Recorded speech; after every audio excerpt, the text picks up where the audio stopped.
Today's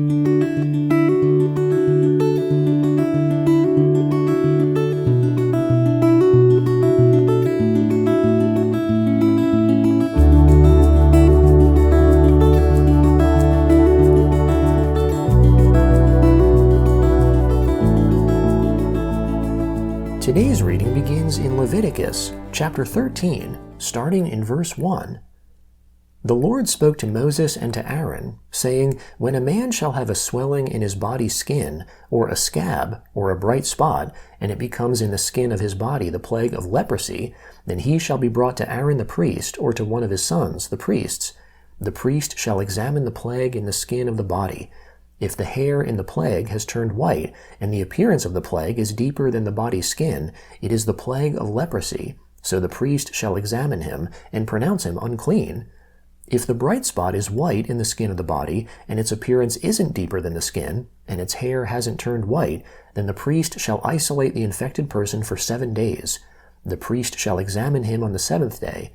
Behold, if in his eyes the plague is arrested, and the plague hasn't spread in the skin, then the priest shall isolate him for 7 more days. The priest shall examine him again on the 7th day. Behold, if the plague has faded, and the plague hasn't spread in the skin, then the priest shall pronounce him clean. It is a scab. He shall wash his clothes and be clean. But if the scab spreads on the skin after he has shown himself to the priest for his cleansing, he shall show himself to the priest again. The priest shall examine him, and behold, if the scab has spread on the skin, then the priest shall pronounce him unclean. It is leprosy. When the plague of leprosy is in a man, then he shall be brought to the priest, and the priest shall examine him. Behold, if there is a white swelling in the skin, and it has turned the hair white, and there is raw flesh in the swelling, it is a chronic leprosy in the skin of his body, and the priest shall pronounce him unclean. He shall not isolate him, for he is already unclean. If the leprosy breaks out all over the skin, and the leprosy covers all the skin of the infected person, from his head even to his feet, as far as it appears to the priest, then the priest shall examine him. Behold, if the leprosy has covered all his flesh, he shall pronounce him clean of the plague. It has all turned white, he is clean. But whenever raw flesh appears in him, he shall be unclean. The priest shall examine the raw flesh, and pronounce him unclean. The raw flesh is unclean. It is leprosy. Or if the raw flesh turns again, and is changed to white, then he shall come to the priest. The priest shall examine him. Behold, if the plague has turned white, then the priest shall pronounce him clean of the plague. He is clean. When the body has a boil on its skin, and it has healed, and in the place of the boil there is a white swelling, or a bright spot, reddish white, then it shall be shown to the priest. The priest shall examine it. Behold, if its appearance is deeper than the skin, and its hair has turned white, then the priest shall pronounce him unclean. It is the plague of leprosy. It is broken out in the boil. But if the priest examines it, and behold, there are no white hairs in it, and it isn't deeper than the skin, but is dim, then the priest shall isolate him 7 days. If it spreads in the skin, then the priest shall pronounce him unclean. It is a plague. But if the bright spot stays in its place, and hasn't spread, it is the scar from the boil, and the priest shall pronounce him clean. Or when the body has a burn from fire on its skin, and the raw flesh of the burn becomes a bright spot, reddish white, or white, then the priest shall examine it, and behold, if the hair in the bright spot has turned white, and its appearance is deeper than the skin, it is leprosy. It is broken out in the burning, and the priest shall pronounce him unclean. It is the plague of leprosy.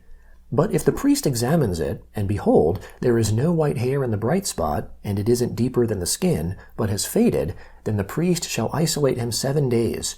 The priest shall examine him on the 7th day. If it has spread in the skin, then the priest shall pronounce him unclean. It is the plague of leprosy. If the bright spot stays in its place, and hasn't spread in the skin, but is faded, it is the swelling from the burn, and the priest shall pronounce him clean, for it is the scar from the burn.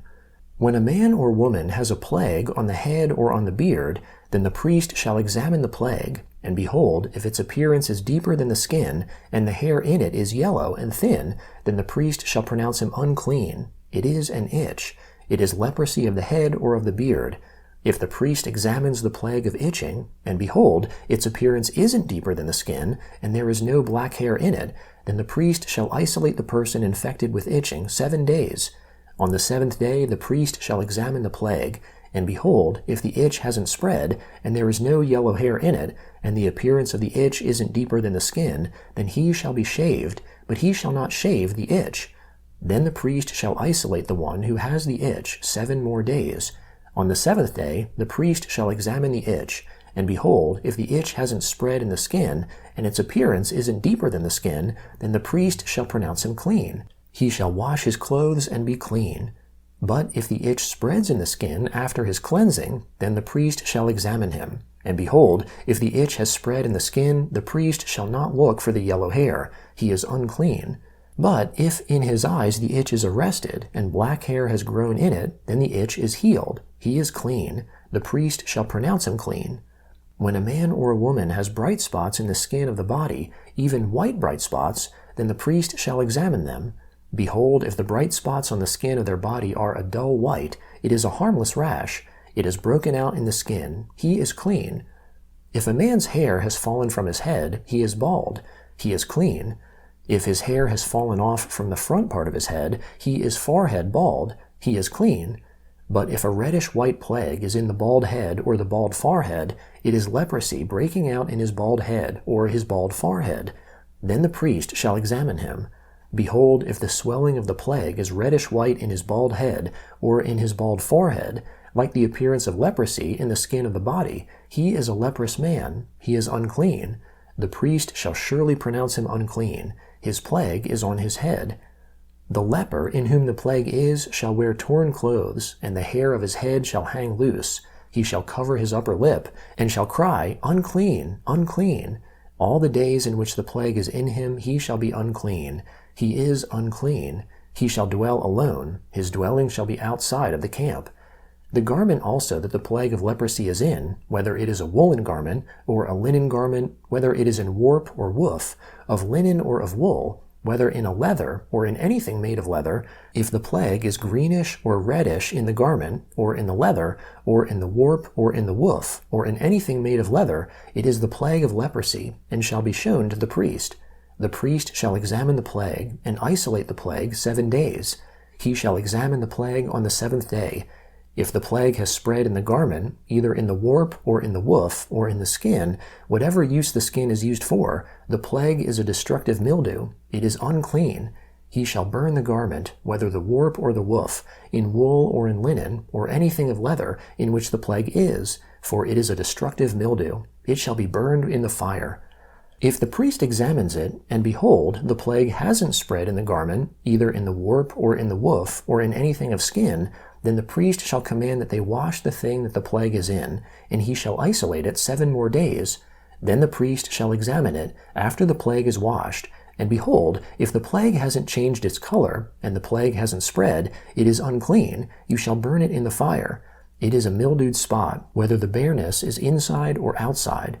If the priest looks, and behold, the plague has faded after it is washed, then he shall tear it out of the garment, or out of the skin, or out of the warp, or out of the woof. And if it appears again in the garment, either in the warp, or in the woof, or in anything of skin, it is spreading. You shall burn what the plague is in with fire. The garment, either the warp, or the woof, or whatever thing of skin it is, which you shall wash, if the plague has departed from them, then it shall be washed the 2nd time, and it will be clean. This is the law of the plague of mildew in a garment of wool or linen, either in the warp or the woof, or in anything of skin, to pronounce it clean, or to pronounce it unclean. The Gospel of Mark, chapter 6, beginning in verse 1. He, that is Jesus, went out from there. He came into his own country, and his disciples followed him. When the Sabbath had come, he began to teach in the synagogue, and many hearing him were astonished, saying, Where did this man get these things? And what is the wisdom that is given to this man, that such mighty works come about by his hands?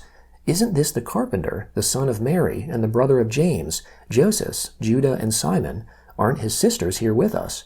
So they were offended at him. Jesus said to them, A prophet is not without honor, except in his own country, and amongst his own relatives, and in his own house. He could do no mighty work there, except that he laid his hands on a few sick people and healed them.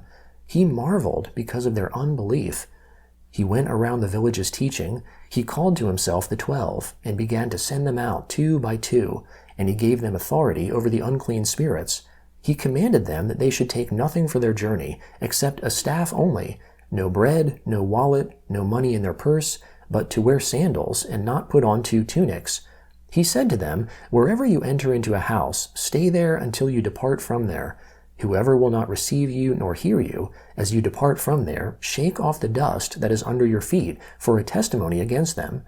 Assuredly, I tell you, it will be more tolerable for Sodom and Gomorrah in the day of judgment than for that city."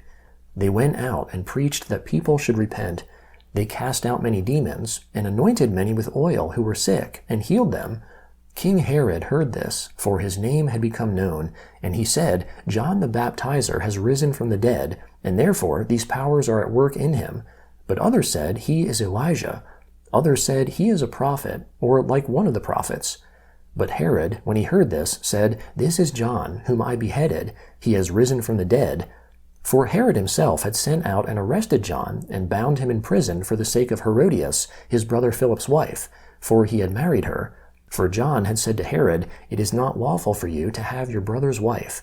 Herodias set herself against him, and desired to kill him, but she couldn't, for Herod feared John, knowing that he was a righteous and holy man, and kept him safe.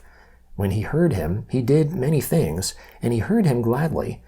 Then a convenient day came when Herod on his birthday made a supper for his nobles, the high officers, and the chief men of Galilee.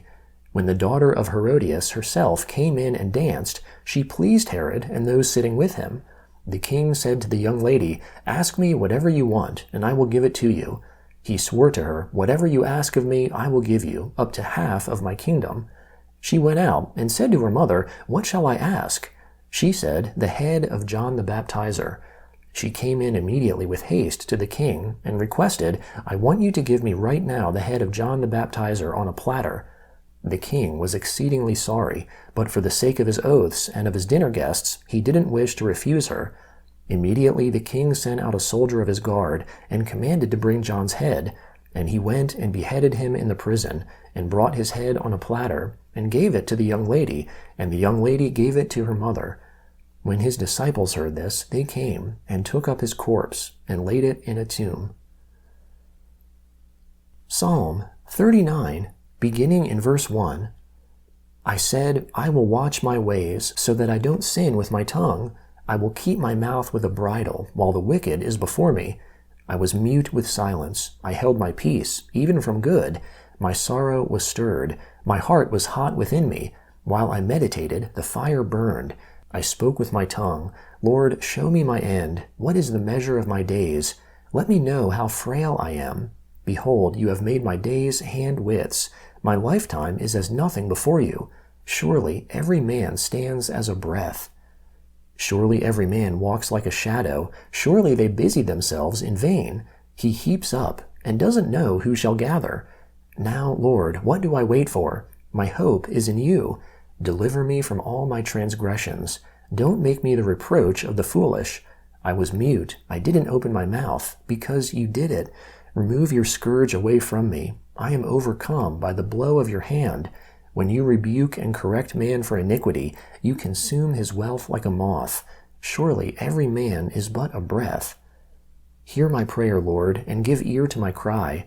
Don't be silent at my tears, for I am a stranger with you, a foreigner, as all my fathers were. Oh, spare me, that I may recover strength, before I go away and exist no more. Proverbs chapter 10, verse 10. One who winks with the eye causes sorrow, but a chattering fool will fall.